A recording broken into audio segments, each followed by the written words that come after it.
AI tools నేర్చుకుని passive income సంపాదించాలనుకుంటున్నారా? పూర్తి వివరాలకు సంప్రదించండి. నమస్కారం శ్రీ ఆచార్య కృష్ణ స్వామి గారు. నమస్కారం అండి. ఒక్కసారి కొన్ని క్యారెక్టరిస్టిక్స్ గురించి చెప్పారు. మన దగ్గర ఒకటి దూరం అవుతుంది అని అంటే ఇంకోటి రీప్లేస్ చేయడం రెడీగా ఉంటుంది. దాని అర్థం అలా చేసుకోవాలి, కానీ అక్కడే ఉంటానంటే కుదరదు అనేటువంటి విషయాన్ని చాలా బాహాటంగా చెప్పడం జరిగింది. అది విశ్వ ధర్మం అండి. అవును. విశ్వం ఎప్పుడు కూడా నిన్ను పేదవాడికి కానీ నేను దిక్కులేని వాడికి విశ్వం మీరు చూడదు. నీకు సంపూర్ణమైనటువంటి సంపదలు ఇవ్వాలనే చూస్తుంది. అది నేను ఎప్పుడు సంపూర్ణంగా ఒక ఉన్నత స్థితిలో ఉంచాలనే చూస్తుంది. కానీ మీరు దాంతో అనుసంధానం అయినప్పుడు చేస్తుంది. అది దాన్ని మీరు గుర్తించినప్పటికీ అది కూడా ఏం చేయదు. అదే. Thank you sir, thank you so much. So ఈ వీడియోలో ఏం చెప్తున్నారు? అప్పుడు ఒక దేవుడి దగ్గరికి వెళ్తామండి మనం. ఎవరో ఒక కోరిక ఉంది అంటే నేను ఎగ్జామ్ పాస్ కావాలను, లేదంటే నేను ఒక ఇల్లు కట్టుకోవాలను, లేదంటే నేను ఇంత సంపాదించాలను, లేదంటే నా ఆరోగ్యం బాగుపడాలను, ఏదో ఒక కోరికతోనే దేవుడి దగ్గర పోతాం కదా మనం. అప్పుడు ఇంకోటి ఏంటంటే మనకు ఆల్రెడీ తెలుసు అనమాట ఏ దేవుడు ఏం చేస్తాడు అనేది కూడా తెలుసు. మన పురాణాల్లో శాస్త్రాల్లో వాళ్ళకి కొన్ని పదవులు కేటాయించబడ్డాయి, అంటే ఈ దేవుడు ఇచ్చేస్తాడని. ఇప్పుడు ఈ మధ్య మనకి ఏంటంటే వీసా దేవుడు అని ఆ దేవుడు అని మనకు తెలిసిన మట్టుకు మనకు కూడా బాగానే తెలుసు. పలానా దగ్గర పోతే సంతానం అవ్వడం కానీ, లేకపోతే పలానా దగ్గర పోతే వీసా రావడం కానీ. ఓకే, ఇలాంటివి చాలా ఉన్నాయి మనకి, ఏ సమాజంలో చాలా చూస్తున్నాం. కానీ ఇక్కడ ఏమవుతుందంటే ఒక కోరిక కోరుకొని దాన్ని మీరు బ్లెస్ చేయమని ఎలా అడుగుతున్నారంటే భయపడుతూ అడుగుతున్నారు. అంటే ఆ కోరిక కంప్లీట్ అవుతుందా లేదా అనేది మీకు అపనమ్మకం. ఆ అపనమ్మకంతో ఒక్కోసారి అవుతుందని కాన్ఫిడెన్స్ వస్తుంది, ఇంకోసారి కాదని మీ యొక్క మనసు చెప్తుంది. కన్ఫ్యూజన్ లేదంటే దగ్గరలోకి వచ్చి పోతుందేమో, లేదంటే నాకంటే కాంపిటీషన్లో వేరే వాళ్ళు ఉన్నారు వాళ్ళకు వస్తుందేమో, మరి నాకు రాదేమో. ఇలా భయపడుతూ చేసే ప్రార్థన కాదు. ఇది బాగా గుర్తుంచుకోండి. అంటే మీ జీవితంలో ఏది కోరుకున్నా సరే ఎక్కడ కూడా మీకు తొట్టుపాటు కానీ, లేదంటే అపనమ్మకం కానీ, ఎక్కడైనా మీకు మూఢనమ్మకాలు కానీ, మూఢ విశ్వాసాలు కానీ ఇవన్నీ ఏవి ఉండదు మన సబ్జెక్ట్లో. అర్థమైందా? మన సబ్జెక్ట్లో ఎంత ఫేర్గా ఉండాలంటే ఇది అనుకున్నామా అయిపోయింది అంతే, ఇక దాన్ని నువ్వు పొందినావు అంతే తప్ప ఇంకా మళ్ళీ ఎక్కడ కూడా అక్కడ డౌట్స్ కానీ, సంశయాలు కానీ, లేదంటే పెరిగితనం కానీ, భయం కానీ ఇవన్నీ ఏమి ఉండకూడదు మన సబ్జెక్ట్లో. మనం ఎన్నిసార్లు చెప్తాం, ఓ 10 లక్షలు కోరుకోవడానికి భయం. 10 లక్షలు అంటే ఎప్పుడు పట్టుకొని చూడారు. ఒక మధ్యతరగతి గురించి నేను మాట్లాడుతున్నాను. కోట్లు పట్టుకొని చూసారు, పోగొట్టుకున్నారు కూడా చాలామంది. ఎందుకు పోగొట్టుకున్నారు అనే దాని మీద కూడా నేను ఒక వీడియో చేశాను. పెద్ద కోటీశ్వరులు ఉన్నారు, ఓ ఫ్యాక్టరీ లాస్ అయిపోయింది, లేకపోతే ఇలా అయిపోయింది, ఎందుకు అలా అయినారనేది నేను గతంలో వీడియోలో చెప్పాను. అంటే వాళ్ళకు ఏం ఆలోచనలు వచ్చినాయి, ఎప్పుడు డబ్బుని వాళ్ళు ఎలా చూస్తారు, అందుకని మళ్ళీ వాళ్ళు లాస్ అవ్వడం జరిగింది. ఇప్పుడు ఈ సబ్జెక్ట్ తెలుసుకున్న తర్వాత మళ్ళీ పొందడం జరిగింది. చాలామంది కూడా నా దగ్గరకు వచ్చే క్లయింట్స్ కానీ, లేకపోతే ఈ వీడియోలు చూస్తున్న వాళ్ళు నాకు కాల్ చేసి ఏమండి మీరు ఇక్కడ చెప్పారు ఇది పొరపాటు, నిజమే మేము చేసాము, ఇక్కడ నుంచి ఆ పొరపాటు చేయం, మళ్ళీ సరిదిద్దుకొని వాళ్ళు మళ్ళీ విజయపదంలో నడిచిన విషయాలు కూడా చాలా ఉన్నాయి మనకి. కాబట్టి ఇక్కడ ఏమవుతుందంటే ప్రతి వాళ్ళు ఒక దేవుణ్ణి మొక్కడానికి కానీ, లేకపోతే కావాల్సిన కోరికలు కోరుకోవడానికి ప్రతి వాళ్ళు భయపడుతూ ప్రార్థన చేస్తున్నారు. అవును. అక్కడ ఏమైపోతుంది, మీ మీద మీకు నమ్మకం లేదు, కనీసం మీరు నమ్మిన దాని మీద కూడా మీకు నమ్మకం లేదు. అలాంటప్పుడు పని ఎలా అవుతుంది? కాబట్టి మీరు భయపడాల్సిన అవసరం లేదు, మీరు కోరుకోవాల్సిన అవసరం లేదు. మరి మీ కోరికలు ఎలా సాధ్యమవుతాయి? నిరంతరం సంపూర్ణతత్వంతో కూడి ఉండండి, సరిపోతుంది. ఆటోమేటిక్గా అన్నీ వచ్చేస్తాయి. మన సబ్జెక్ట్లో సూత్రం ఉంది కదా, నేనున్న నా జీవిత అనంతత్వంలో అంతా సవ్యంగా ఒక్కటిగా సంపూర్ణంగా ఉంది. ఇది ఖచ్చితంగా ప్రతి అఫర్మేషన్ ముందు చెప్పాలని చెప్పాను, అలాగే ప్రతి మెడిటేషన్ ముందు చెప్పాలని చెప్పాను, మీరు ఉదయం లేవగానే చెప్పాలని చెప్పాను. జస్ట్ ఇది ఒక్కదాన్ని మీరు గట్టిగా నమ్మండి, మీరు ఇంకేం కోరుకోవాల్సిన అవసరం లేదు, ఎక్కడ లోటు అనేది లేదు. నేనున్న నా జీవితంలో మీరేదైతే జీవితం ఉందో అది అనంతత్వంతో కూడి ఉంది. అంటే దాంట్లో ఇంకా ఇది లేదనేది లేదు, ఇక సంపూర్ణంగా ఉంది. లేమి అనేది లేదు, అది లేదు, ఇది లేదు, అలాగని లేమి లేదు.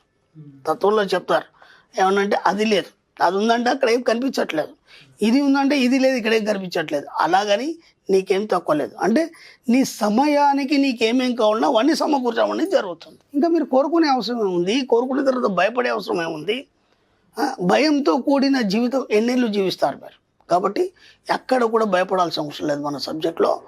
ఎప్పుడైతే మీరు సంపూర్ణతతో కూడి ఉన్నారు అనే ఒక కాన్ఫిడెన్స్ కలిగి మీరు ఎప్పుడైతే వాటన్నిటిని సంపూర్ణంగా మీరు చుట్టుపక్కల ఉన్నాయని ఊహించుకున్నారు.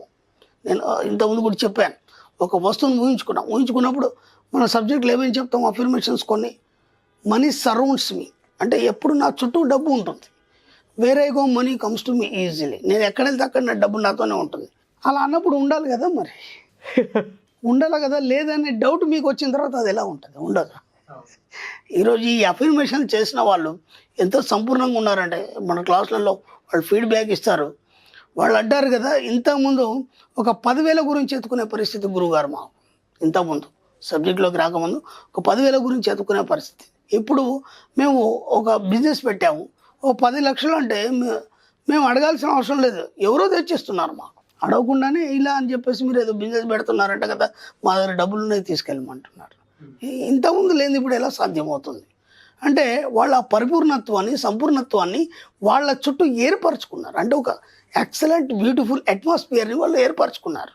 కాబట్టి ఆ అట్మాస్ఫియర్ని నువ్వు ఏదైతే ఏర్పరచుకుంటావో దానికి అనుగుణంగానే విశ్వం నీకు అవన్నీ అరేంజ్ చేయడం జరుగుతుంది. కాబట్టి మీరేం చేస్తున్నారు? ప్రతి దగ్గర భయపడుతున్నారు. అందుకే చెప్తున్నారు, భయపడుతూ చేసే ప్రార్థన కాదు. కాబట్టి మీరు ఎప్పుడు ఎలా ఉండాలి? నిరంతరం ప్రార్థనలోనే ఉండాలి. ఎలాంటి ప్రార్థన ఉండాలి? డబ్బు సంపదతో కూడి ఎప్పుడు అన్నీ మీకు అనుకూలంగా మీతోనే ఉన్నట్టుగా ఫీల్ అవుతూ ఆ ఫీల్తో ఉంటే అదే ప్రార్థన. ఇంకా మీరు కొత్త దానికోసం మీరు అది కావాలి ఇది కావాలి అడగాల్సిన అవసరం లేదు. ఓకే, నేను ఎప్పుడు సంపూర్ణతతో కూడి ఉన్నాను, దాన్ని ఒకటిసారి మీ యొక్క సబ్ కాన్షియస్ మైండ్కి ఎక్కించి అలాగే ఉన్నట్టు ఫీల్ అయిపోయినారు, ఆటోమేటిక్గా అన్నీ మీతోనే ఉంటాయి. ఏది కూడా లోటు లేదు. అందుకే చెప్తున్నారు, అది లేదు ఇది లేదు అలాగని లేమీ లేదు. అర్థమవుతుందా? అక్కడ ఏమీ లేదు, ఇక్కడ ఏమీ లేదు. అలాగని నీ దగ్గర ఏం లేదంటే లేమీ లేదు. అంటే ఎప్పుడు పుష్కలంగానే ఉన్నది నీకు. అంటే ఇతరులకు ఇచ్చే ఇది విధంగానే ఉంది తప్ప ఇతరుల నుంచి తీసుకోవడానికి నీ యొక్క సబ్ కాన్షియస్ మైండ్ ఎక్సెప్ట్ చేయదు. ఇక ఇంతకుముందు మనం డబ్బులు అడిగాం, అది ఇది చేసాం, ఇప్పుడు అడిగే అవసరం కూడా లేదు. చెప్తున్నాను కదా అంటే ఈ స్థితిని ఏమంటారు? సంపూర్ణత స్థితి. నేను అదే చెప్తున్నాను కదా, స్టార్టింగ్లో నేనున్నా నా జీవితం అనంతం అన్నప్పుడు ఈ సృష్టితో మొత్తం మిళితం అయిపోయింది. అనంతత్వం సంపూర్ణంగా ఒక్కటిగా అంతా కలిసి నీతోనే ఉంది, ఇంకా వేరుగా ఏది లేదు. అంటే అన్నీ నీతోనే ఉన్నాయి, అన్నీ నీకోసమే ఉన్నాయని ఎప్పుడైతే అనుకుంటావో అన్నీ నీతోనే ఆటోమేటిక్గా ఉంటాయి. నువ్వు కోరుకునే నీ దగ్గరికి రావడం అనేది జరుగుతుంది. ఎప్పుడైతే లేదని అనుకున్నావో అప్పుడు లేకుండా పోతుంది. అందుకే లేమి లేదు అంటే లేదనే మాట కూడా లేదు. ఇక్కడ అన్నీ ఉన్నాయి, అక్కడ ఏమి కనిపించట్లేదు. నువ్వు కోరుకున్న మరుక్షణం వచ్చేస్తుంది. నువ్వు కోరుకోవట్లేదు కాబట్టి భయపడుతున్నావు, కాబట్టి నిరంతరం ప్రార్థన చేస్తున్నావు, కాబట్టి అది నీకు దక్కట్లేదు. నీ ప్రార్థన చేసే అవసరం లేదు. నిరంతరం సంపూర్ణత్వంతో కూడుకున్నా అనే ఒక నమ్మకాన్ని కలిగి ఉంటే మాత్రం ఆటోమేటిక్గా అన్నీ నీ దగ్గరికి వస్తాయి, అన్ని టకటక అయిపోతాయి. అది మన సబ్జెక్ట్లో ఉంది. అందుకే ప్రతి అఫర్మేషన్ కానీ మెడిటేషన్ ముందు కానీ మనం రాసే ముందు కానీ ఈ ఒక్క వాక్యాన్ని ముందు స్టార్ట్ చేసి దాన్ని నమ్మి మీ పనులు చేసుకోండి, ఆటోమేటిక్గా అన్ని మీ దగ్గరకు వచ్చేసి. ఒక మనిషి ఈ స్టేట్ ఆఫ్ మైండ్లోకి అంటే మన సబ్జెక్ట్లోకి రావాలి అని అంటే ఎంత ప్రాక్టీస్ ఉండాలి సార్? అసలు ప్రాక్టీస్ ఏం అవసరం లేదు. మన వీడియోలు ఉంటే చాలు. దాదాపు మనం దీని గురించి దాదాపు 471 వీడియోలు చేస్తున్నాం మనం. ఇవన్నీ మనం స్టార్టింగ్లోనే చెప్పాం. నేను మన లాస్ట్ టైం కూడా క్లారిటీ ఇచ్చాను వీడియోలో. మీరు స్టార్టింగ్ నుంచి చూస్తే సబ్జెక్ట్ అనేది అర్థమవుతుంది. ఇప్పుడు మీరు అన్నట్టు ఈ క్వశ్చన్ వేరే వాళ్ళు కూడా వేస్తారు. ఎందుకంటే ఇంత స్థితి రావాలంటే ఏం చేయాలి?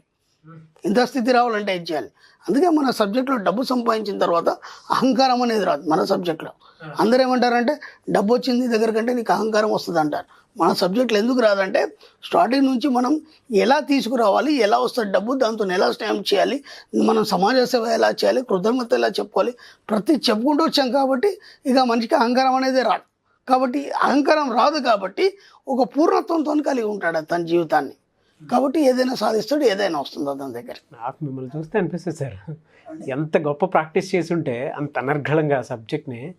అంటే కొంతమంది ఎక్స్ట్రా చెప్పినా కూడా అది ఎక్స్ట్రా ఉందేమో అన్నట్టు అనిపిస్తుంది. కానీ మీరు చెప్పే కొద్దీ ఆ లోతు కానివ్వండి, విశ్లేషణ కానివ్వండి, సబ్జెక్ట్ మీద ఉండేటువంటి పాజిటివ్ కానివ్వండి అనర్గళంగా వస్తుంది సార్. అసలు నేను చాలాసార్లు మెస్మరైజ్ అయినటువంటి విషయాలు చాలా సందర్భాలు ఉన్నాయి. కొన్నిసార్లు అలవాట్లు కూడా ఎంత సింపుల్గా మార్చుకోవచ్చు అనేటువంటిది మన వీడియోలో చాలాసార్లు చెప్పడం జరిగింది. అంత ఈజీ చేసి పడేస్తారు. అందుకే మీకు ఇందాక మళ్ళీ ఎందుకు అడిగానంటే సబ్జెక్ట్లో డీప్గా లేనివే వెళ్ళేటప్పుడు కొంత పీరియడ్ వరకు సాచురేట్ అయిపోతారు. కానీ మీకు అట్లా కాదు. వెళ్ళే కొద్దీ ఏదో కొత్తది, ఏదో పెద్దది, ఏదో మెస్మరైజ్ చేసేది ప్రతి ఎపిసోడ్లోనూ ఒకటి కనిపిస్తూనే ఉంటుంది.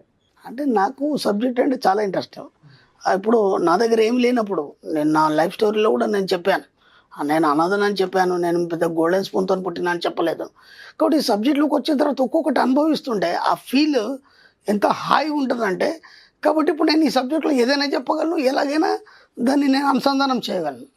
ఇప్పుడు వేరే సబ్జెక్ట్ గురించి నేను మాట్లాడను, ఎందుకంటే నాకు తెలియదు కాబట్టి నేను మాట్లాడను. ఈ సబ్జెక్ట్లో నేను స్టార్టింగ్ నుంచి ఉన్నాను.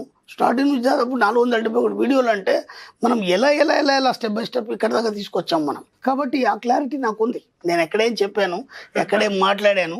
కాబట్టి ఎక్కడైనా ఏదైనా క్వశ్చన్ వేస్తే కూడా దానికి పర్ఫెక్ట్గా మనం ఏ విధంగా వాళ్ళకి సరిగ్గా అర్థమయ్యేటట్టు చెప్పాలి. ఇవన్నీ దాంతో నేను అనుభవించాను. అవన్నీ నాతో ఉన్నాయి కాబట్టి నేను అలా చెప్పగలను. ఏదో మనం ఆలోచించి ఏదో బయటికి తీసుకొచ్చి చెప్తే అక్కడ కన్ఫ్యూజ్ అవుతాడు మనిషి.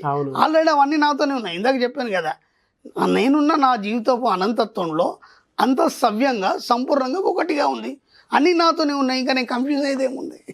నేను కూడా అదే చేస్తాను కదా, మీకేదైతే చెప్తున్నానో నేను కూడా అదే చేస్తాను కదా. కాబట్టి అన్నీ నాతోనే ఉన్నాయి. ఎప్పుడు ఏది అడిగినా జేబులో ఉన్నట్టు తీసి చెప్పేయడం అంతే. But great sir, thank you అండి. Thank you so much Shri Acharya Anantakrishna Swami garu. Thank you అండి.